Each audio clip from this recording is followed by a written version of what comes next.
जी नमस्कार, मैं हूं विपुल कुमार और आप देख रहे हैं सूर्य विहार डिजिटल न्यूज। एग्जिट पोल के नतीजे सामने आ गए हैं। महाराष्ट्र में एनडीए की सरकार बन रही है और झारखंड में भी बीजेपी जीत रहा है, एनडीए की सरकार बन रही है। बिहार में भी 4 सीटों पर उपचुनाव हुआ है,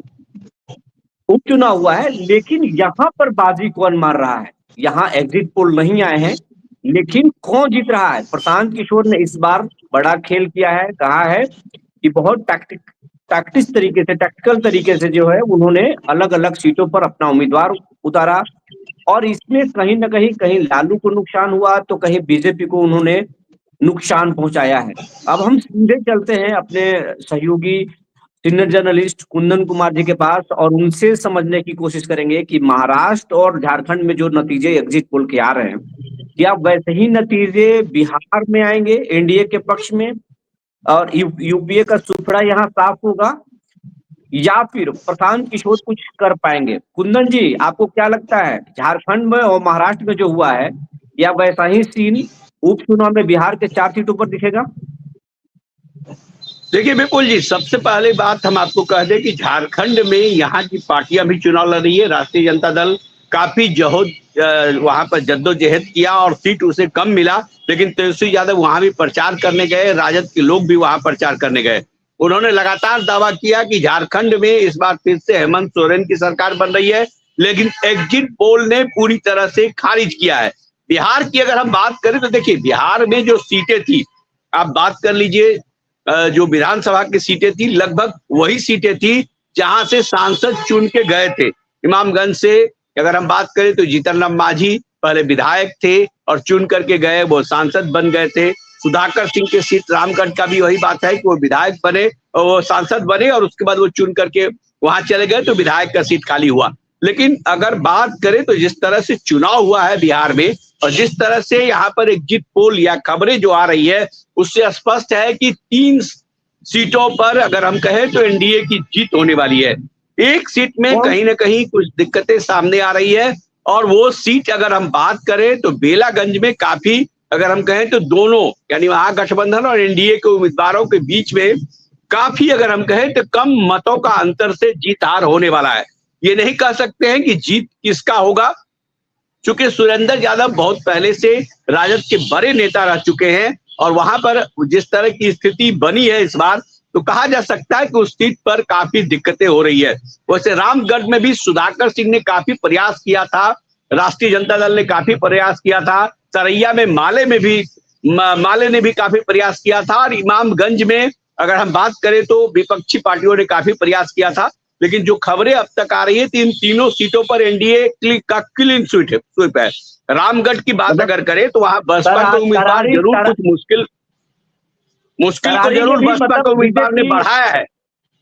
तरारी में भी बीजेपी जीत रही है, रामगढ़ में भी बीजेपी जीत रही है, और आप कह रहे हैं कि जीतन राम मांझी की जो है वो पुतोहू दीपा मांझी भी इमामगंज से जीत रही है, लेकिन कहीं ना कहीं बेलागंज में मामला फंस रहा है, मनोरमा देवी कमजोर पड़ रही है। देखिए विपुल जी, प्रशांत किशोर का मामला आपने उठाया है। प्रशांत किशोर जिस तरह से उम्मीदवारों को वहां पर खड़ा किए हैं, इस उपचुनाव में उसका कहीं प्रभाव नहीं दिखा है। हमने बहुत नजदीक से कवरेज किया है, खास करके इमामगंज और बेलागंज में कवरेज किया था। रामगढ़ की भी लगातार अगर हम कहें तो खबर हम ले रहे थे, वहां पर कहीं भी कुछ इन लोगों का नहीं था, खास करके प्रशांत किशोर का।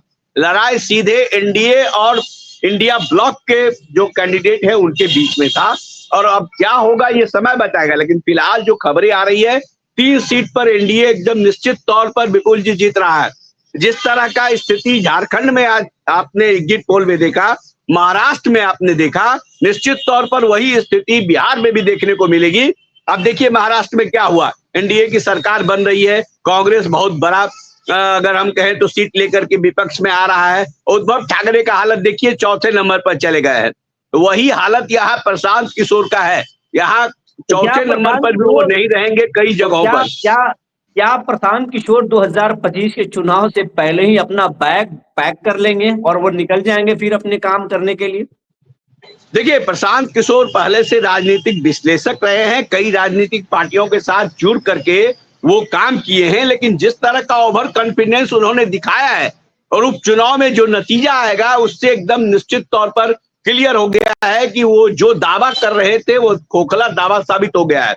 निश्चित तौर पर इस चुनाव में कई राजनीतिक विश्लेषक थे, उनका ये मानना था कि प्रशांत किशोर को की पार्टी के लोगों को मतलब यहाँ नहीं उतरना चाहिए था, लेकिन विधानसभा चुनाव बिहार में 2025 में होने वाला है और 24 में इन्होंने कैंडिडेट को उतार दिया। आपने देखा होगा कि हाल के दिनों में एक कैंडिडेट को लेकर के ऐसा हुआ कि उनका वोटर लिस्ट में नाम नहीं था, कैंडिडेट को वापस करना पड़ा, दूसरे कैंडिडेट को उन्होंने लड़ाया। तो निश्चित तौर पर उनके जो दावे थे उस पर प्रश्न चिन्ह उसी दिन से शुरू हो गया जब कैंडिडेट उन्हें बदलना पड़ा।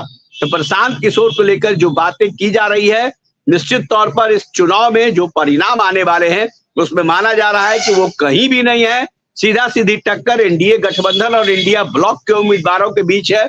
और बिहार में भी ये दिखा है और झारखंड महाराष्ट्र का तो आप एग्जिट पोल देख ही चुके हैं, इसीलिए बिहार में भी यही स्थिति रहेगी। एक सीट पर जरूर टसल है और हमारे हिसाब से बेलागंज का वो सीट है, इमामगंज, रामगढ़ और सरैया में लोग ये बोल रहे हैं कुंदन जी कि इमामगंज में भी दीपा मांझी की स्थिति कमजोर है, क्योंकि वहां पर जो जनसुराज ने पासवान जाति के उम्मीदवार को उतारा था और पासवान जाति के पक्ष के वोट को हासिल करने के लिए जो है जीतन राम मांझी ने चिराग पासवान को बुलाया था, लेकिन चिराग पासवान वहां सभा नहीं किए। पासवान जाति के वोट जो है वो टर्न किया है महागठबंधन की तरफ और जनसुराज की तरफ। तो क्या आप देखिए विपुल जी, ये बात जो आप कह रहे हैं ये खबर लगातार लोगों ने चलाया, लेकिन चिराग पासवान भले ही वहां नहीं गए हों, लेकिन दलित का वोट जो है एकजुट होकर के अगर हम कहें तो दीपा मांझी के पक्ष में गिरा है, जो खबरें अब तक हमको आ रही है। निश्चित तौर पर उन लोगों के बीच जो कुछ भी है वो तो अब समय बताएगा, क्योंकि नीतीश कुमार उस गठबंधन के मुखिया है बिहार में, वो दोनों को मैनेज करके चल रहे हैं। आपको बता दें कि हाल में जो मंत्रिमंडल का यहाँ पर मंत्रिमंडल बना तो तीन विभाग अगर हम कहें तो संतोष मांझी को नीतीश कुमार ने दिया है।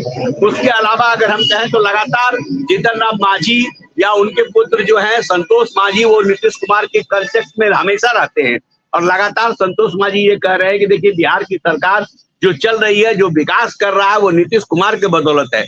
तो लगातार गुणगान करते रहते हैं, चाहे वो केंद्रीय मंत्री जीतन राम मांझी हो या संतोष मांझी हो।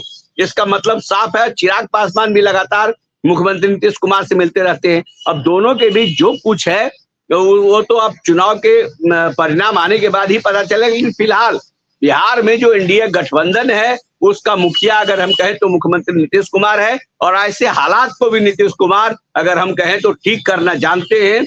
अगर कुछ ऐसा होगा तो निश्चित तौर पर नीतीश कुमार इसको लेकर संज्ञान लेंगे और कहीं न कहीं दोनों को एक साथ बैठाने का काम करेंगे। फिलहाल जो चुनाव परिणाम के एग्जिट पोल है उसके हिसाब से हम आपको बता रहे हैं कि बेलागंज में ही सिर्फ एनडीए को मुसीबत दिख रहा है, बाद बाकी तीनों सीट पर एनडीए का अगर हम कहें तो क्लीन स्वीप दिख रहा है। विपुल जी, तो इससे तो तेजस्वी यादव को झटका लगेगा, जो 2025 में वो सीएम बनने के सपना देख रहे हैं, उनका सपना जो है उसको एक झटका लगेगा। देखिए बिहार का जो राजनीतिक समीकरण है या जो जातीय समीकरण के आधार पर लोग यहाँ पर वोटिंग करते हैं या जिस तरह से अगर हम कहें तो पोल होता है और जिस तरह से उम्मीदवार को भी मैदान में उतारते हैं विभिन्न राजनीतिक दल, उसको अगर पूरी तरह से देखें, नीतीश कुमार आज भी अधिवेशन भवन में एक प्रोग्राम में थे, वो बार बार बोलते हैं कि हमने गलती किया है और वो गलती फिर हमारे नेता भी नहीं करेंगे। आज शिक्षक का नियुक्ति पत्र वितरण हो रहा था पटना का अधिवेशन भवन में, वहां भी उन्होंने बयान दिया कि अब हम बीजेपी के साथ ही रहेंगे। इसका मतलब स्पष्ट है, एनडीए को एकजुट करने में नीतीश कुमार की महती भूमिका होगी और जहां कहीं भी दिक्कतें हुई है, चाहे वो चिराग पासवान और मांझी जी के बीच हो सके जो दिक्कतें हुई है उसको ठीक करने का वो काम करेंगे। और बिहार का एग्जिट पोल जहां तक है विपुल जी, एकदम समझ लीजिए 3-1 का आंकड़ा रहेगा और अगर बेलागंज इंडिया ब्लॉक नहीं जीतती है तो चारों का चारों सीट एनडीए के पक्ष में जा सकता है। विपुल जी, ये तमाम जानकारी देने के लिए बहुत बहुत धन्यवाद कुंदन जी। फिर हम आगे खबर करेंगे और बताएंगे दर्शकों को कि एग्जिट पोल के नतीजे जो आ रहे हों झारखंड और महाराष्ट्र में वो तो अलग है, लेकिन बिहार में 3-1 का मामला है। अगर इससे उलट होगी तो भी हम बताएंगे कि कहां पर पेच फंसा, कैसे कुछ हुआ। धन्यवाद।